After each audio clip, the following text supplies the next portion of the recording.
You know, we are still investigating it. But you know, ikaw, Alberto, pag nasilip ko lang meron ka, I will charge you for sa marami akong ididemanda sa iyo.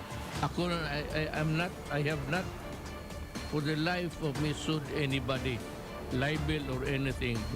During my 23 years, 4 years as congressman, tapos vice mayor, hanggang presidente. Pero ikaw ang habulin ko kasi ikaw ang nag-transmit sa message. You are in olden times, kung atwar lang tayo sana, you are guilty of treason. Kaya nga pala, kasi hindi ka Pilipino, kung saan ka napulot, bakit ang itsura mo, hindi ka talaga Pilipino, sa totoo lang. Kaya daldal ka ng daldal dyan, anong China magtulong sa akin? Saan mo nakuha yan? 16 million makuha mo ng tulong sa ibang bayan. 16 million mabili mo. I want to see you personally. Where can I meet you? Saan ka ba nagkakape-kape? Ibuhos ko yung kape sa mukha mo. Nawala ka. The Newsday continues here on One News Now. I'm Charles Lejano. President Rodrigo Duterte reiterated the need for vaccination amid the increasing threat of the Delta variant in the country. That's why Duterte has directed local officials to heighten the information campaign on the importance of vaccination. To discuss this and other issues raised last night, we have Maricel Halili again joining us live from Mandaluyong. So good morning, Maricel. Before we move on to the choice words of the President, let's talk numbers. How many Filipinos have already signed up for inoculation and how many have already been vaccinated so far? Hi, Charles. So far, there's a lot of Filipinos who have already registered for the vaccination of COVID-19. So far, based on the report of the Department of Health, they have already inoculated more than 15 million individuals. As of yesterday, it's good news, actually, considering that we're facing another challenge brought by the Delta variant. I must say that is good news, but then do we have any updates on upcoming vaccine supply shipments and how long do we figure that the current supply will last? Based on the report of Vaccine Czar, Carlito Galvez, during the Talk to the People last night, he said that we have already procured millions of vaccines, which will last until August 17 of this year. Considering that we have more than enough supply until next month, they're actually encouraging more people to be vaccinated soon. Masay, could you tell us which are the specific regions that currently have the highest COVID-19 caseloads? Well, good news, Charles, because Secretary Duque of the Department of Health said that here in the National Capital region, we're still seeing a plateau when it comes to the number of cases. But of course, this should not put the government at ease because of the challenges brought by the new COVID variant, particularly the Delta variant. According to the Department of Health, we have already registered at least 35 cases of Delta, 3 of which have already passed away. Aside from NCR, the Department of Health is also closely monitoring Regions 6 and Region 10, particularly their healthcare utilization. Because of the increase of COVID cases, they're also seeing an increase of healthcare utilization in those areas. Right, Masay, let's circle back to what you said regarding the plateauing of numbers. Are cases in the Philippines still plateauing despite these cases of Delta variant infections, and are authorities planning to do anything about this? Well, based on the instruction of President Duterte, he wants a stricter imposition of the current minimum health standards and protocols. Because, well, coming from the mouth of the president, he said that the Delta variant is concerning or is alarming, considering that it's 8 times more transmissible compared to the original variant. So we have to be careful with this new variant. Right, Marcel, let's talk about some of the words of the president from last night. Could you tell us more about these claims of former DFA Secretary Albert Del Rosario regarding China's supposed involvement in the results of the 2016 elections?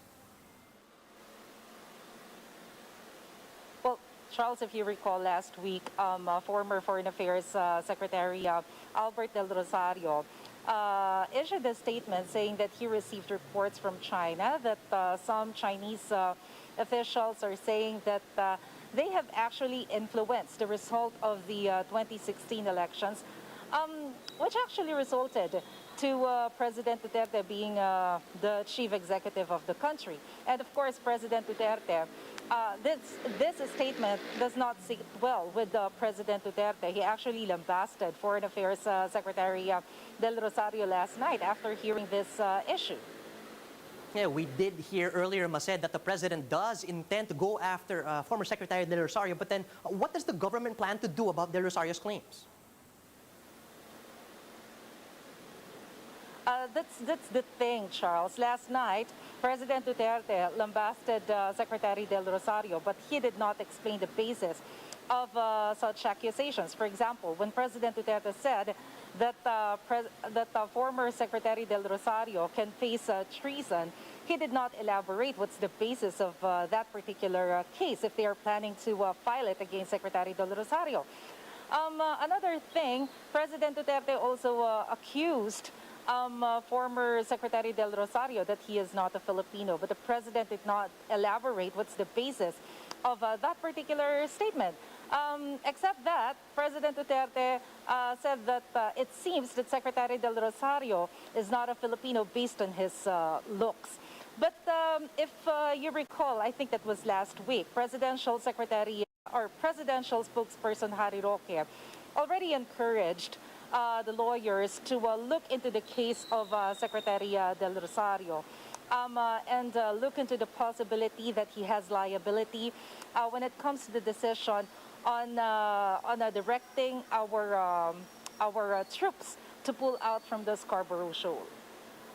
Thank you for those updates, Mase. That was Maricel Halili reporting live from Mandaluyong.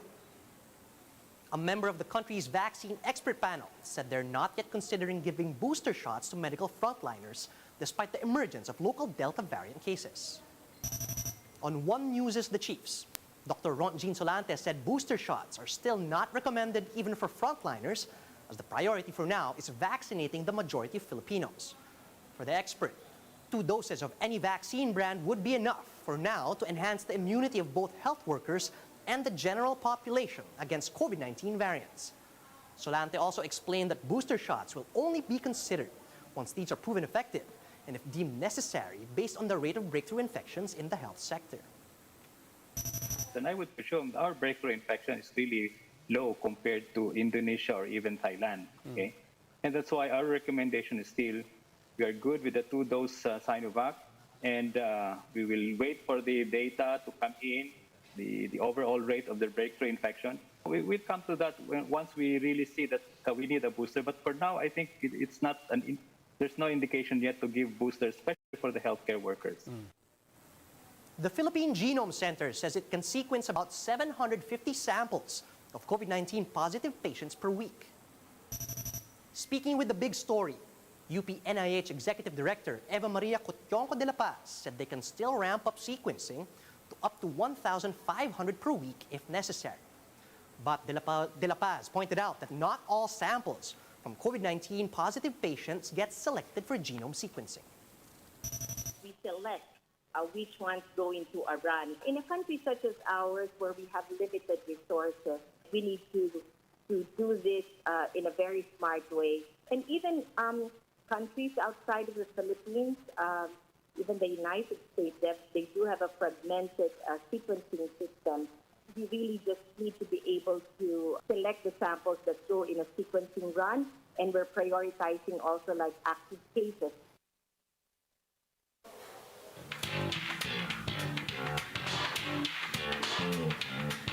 The Daytime Emmy Awards were handed out to several Hollywood celebrities in 2 live-streamed events over the weekend. Let's get to know the full list of winners in this report. The National Academy of Television Arts and Sciences has announced the remaining winners of its Daytime Emmy Awards. Zac Efron won Outstanding Host for his Netflix series, Down to Earth with Zac Efron. Sharing home improvement and renovation advice with all of you. This Old House was named Best Instructional and How-To Program, while Barefoot Contessa, Cook Like a Pro, was Outstanding Culinary Series. Karrueche Tran, meanwhile, took home Outstanding Lead Actress for The Bay, and Andy Serkis won Outstanding Guest Performer for The Letter for the King.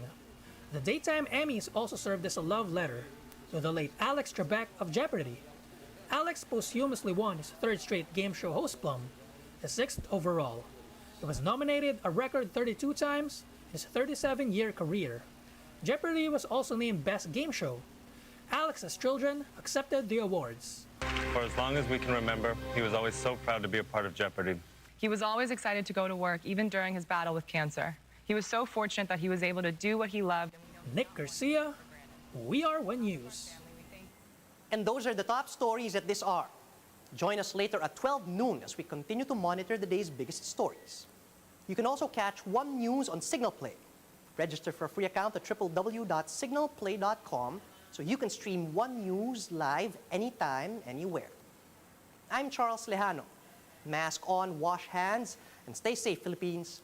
We are One News.